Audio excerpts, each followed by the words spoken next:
Ever thought why some companies nowadays create complexities intentionally to boost engagement? Why politicians sometimes create chaos in some regions to control chaos in other? Imagine controlling the flow of confusion while everyone else drowns in it. It's like using fog to control their perception. In this guide, we explore how stirring the waters of uncertainty can conceal your true intentions, manipulate outcomes, and leave others scrambling for clarity. From subtle distractions to the power of patience, each chapter reveals how to master the art of confusion and also defend yourself when it's used against you. So hop right in and like the video if you find value within it. Chapter 1. The Calm Before the Storm. It is a known fact that where there is light, there is also shadow, or put more bluntly, where there is clarity, there is often predictability in the sphere of human relations. When the water is calm, everyone can look through it. It is this clarity that unveils intentions and motives, and thus becomes a major challenge to the strategist in the strategic game plan without being seen by the opponent. This law makes us comprehend that in the state of turmoil and ambiguity, when things get lost, the commodity is absence of clarity, and thus it is a weapon. When the water is stirred, it becomes cloudy, and amidst this, one's goal and aims are well concealed. To stir the waters is not as simple as causing disorder intentionally, but as influencing, manipulating, and making other people question what they see. That is when people are not proactive. That is when they are likely to overreact. And when they do, the factor of reason disappears. From a Stoic viewpoint, this law may seem rather sneaky, but it does bear a resemblance to the concept of managing your impression. In general, the Stoics promote the saber, or internal clarity, even when the outer world is in a state of turmoil. Epictetus said, "It is not events that hurt us, but our reactions to these events. If you remain cool when others are in the eye of the storm, you stand a better chance of steering through the storm, observing things the others cannot." Psychologically, humans look for patterns in an attempt to make better sense of what goes on in the world. When those patterns are interrupted, their biases, such as the confirmation bias, will be disadvantaging to them. They look for what they would like to find, and not what is really there. To use this law wisely, make an opportunity to interrupt others and make them uncomfortable on purpose, and also stand guard. Work to train your mind to be still even when the situation is turbulent. This is to ensure that you do not get carried away when other people start creating waves. Chapter 2. The Dance of Distraction. By now, it is quite clear that in the game of power, attention is as valuable as money. The ability to divert other people's attention is a way to manipulate them, while you are quietly navigating towards your objectives. The underlying principle of this law is the ability to control people's attention. Make them concentrate on one thing, while the opposite is what you want. As a magician who uses one hand to perform for the audience, while the other hand makes the trick, creating distraction is all about presenting the audience with something interesting enough, which will make them not focus on the real action. The psychological principle here is based on what is known as attentional bias, which is the ability of human mind to filter a few aspects while completely excluding others. As it is often said that where a man's focus is, there his blindness is also usually found. In politics, media, or in any other part of your life, if you create a storm in one corner, you will be free to do as you wish in the other corner. Ancient source that can be associated with this law is the Lao Tzu. Taoist culture has placed a lot of value in things that are concealed, and this is in sync with the notion that the real power is not seen. Lao Tzu says, "Those who know do not speak, and those who speak do not know." A plan may be hidden behind a veil of noise. In fact, the less people are aware of your real intentions, the stronger you are.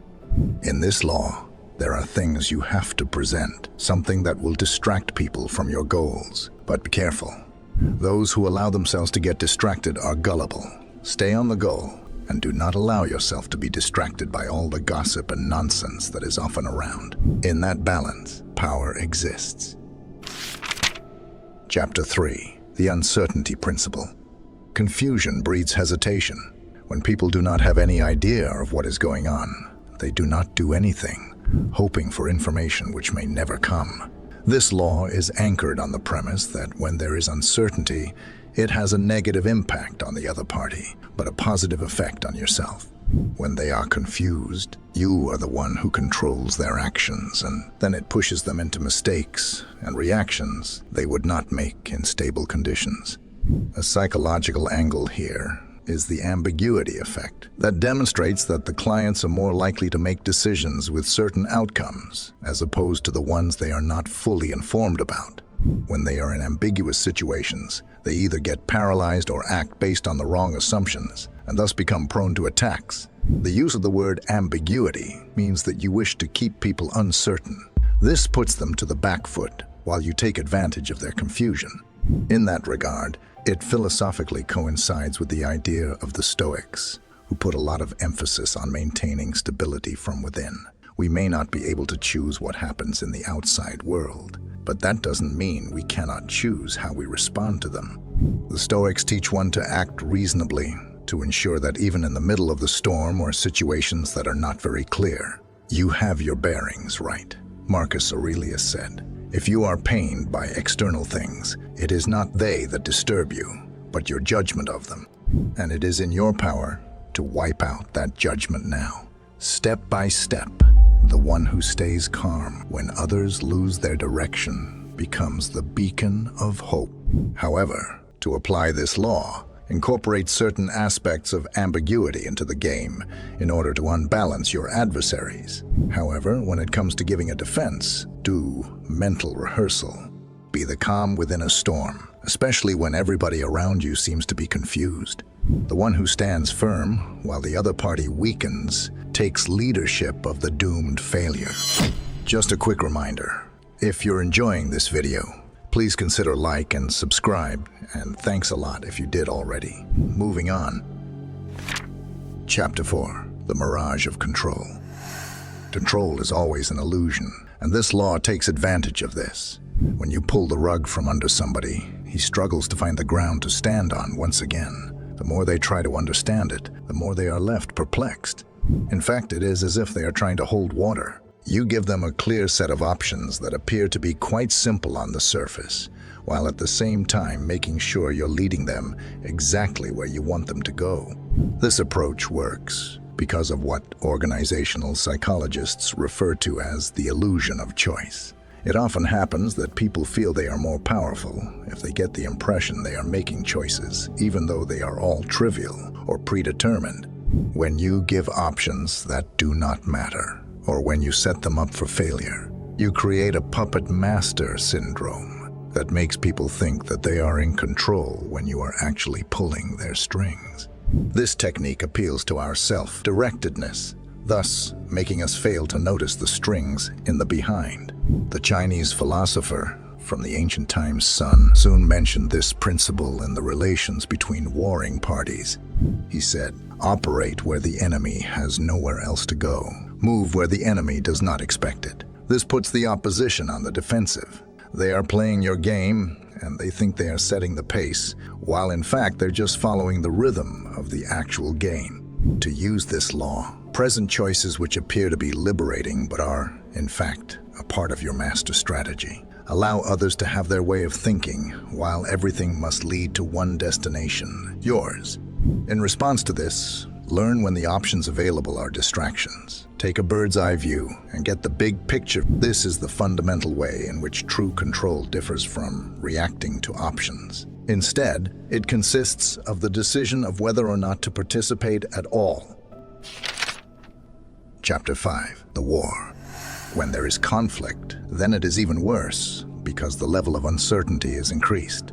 This law is a vivid example of how confusion in the period of war or any form of conflict is beneficial.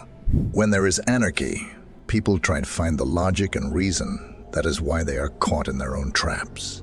This phenomenon is known as the fog of war, where participants become unable to see the overall perspective of the conflict, which makes them act based on partial perception of reality instead of the general view of it.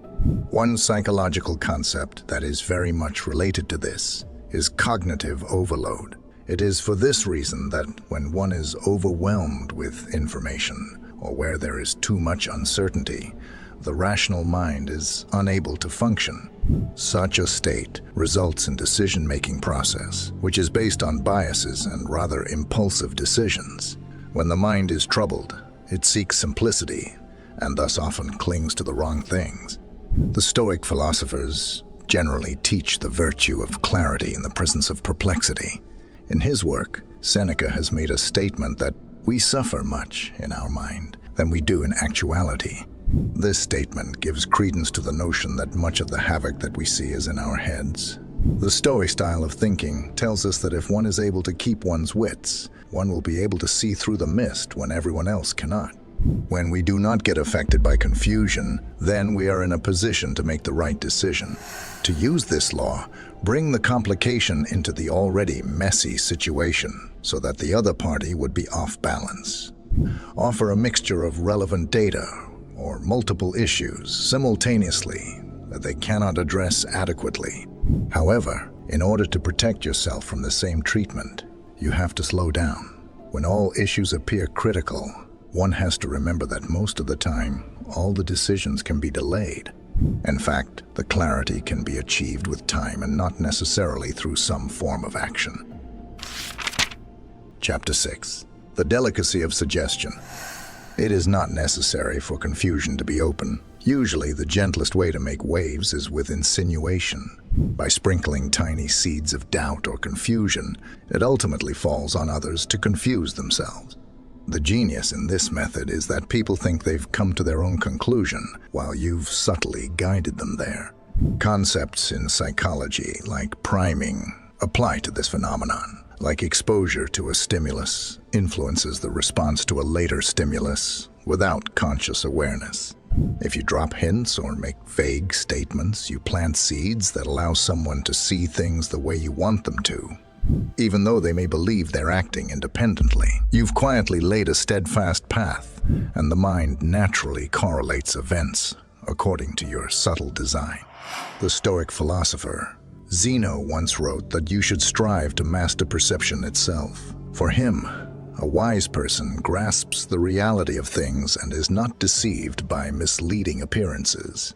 The key is distinguishing between perceiving reality and falling into wishful thinking or distortion. Zeno helps us realize that unchecked subtle influences can easily lead us away from rationality. Use the law of suggestion. You can make someone question themselves with a well-placed word or lingering question, often without saying much at all. To protect yourself, question the source of your conclusions. Am I the source of this belief, or have I been manipulated into it? Awareness is your shield against manipulation. The Patience Factor, Chapter 7. The greatest power in stirring up the waters to catch fish lies not only in the confusion, but in knowing when to act. Patience is the silent force behind this law.